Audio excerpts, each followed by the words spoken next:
নমস্কাৰ, জিমস্কাৰ ইউটিউব চেনেলটোলৈ সকলোকে স্বাগতম জনাইছোঁ। সকলোৱে চাই যাওকচোন, আমাৰ শালৰ কাপোৰত এয়া বোৱনী কি সুন্দৰকৈ তৈয়াৰ কৰিছে।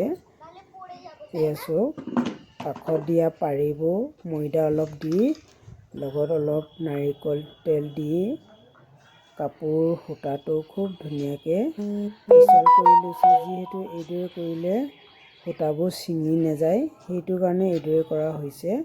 যিহেতু বহুতখিনি কাপোৰ একেলগতে লগোৱা হয়, গামোচা এয়া 150-200 একেলগতে লগোৱা হয়। সূতাবোৰ টাইট হ'লে লগাওঁতে বোৱনীয়ে অসুবিধা নাপায়, সেইটো কাৰণে এইদৰে কৰা হৈছে। চব ইমান ধুনীয়াকৈ অলপ ময়দা দি আৰু অলপ নাৰিকল তেল দি গৰম পানীত সূতাবোৰ এইদৰে কৰি দিয়া হৈছে। আপোনালোকে চাই যাওক, সকলোবোৰ কৰি দিছোঁ, আপোনালোকে চাই যাওক। এইদৰে কৰি দিয়াৰ পিছত ববলৈ সুবিধা হয় বোৱনীৰ কাৰণে।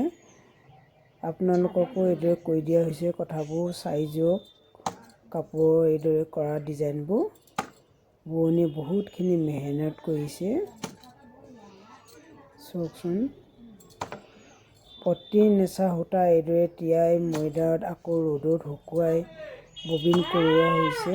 তাৰপিছতে শালত লগোৱা হৈছে। এয়া শালত বাতি কৰাৰ পিছত চব কি ধুনীয়াকৈ তুলুঠাত মেৰিওৱা হৈছে। এয়া আমাৰ দেউৰী গামোচা মদাৰ পাৰি দিয়া হৈছে, গোটা পাৰি 100 পিচ লগোৱা হৈছে। বৰ্তমান এইখিনি শেষ কৰাৰ পিছতে আৰু 100 পিচ এইদৰে বাৰে বাৰে লগাই থকা হৈছে।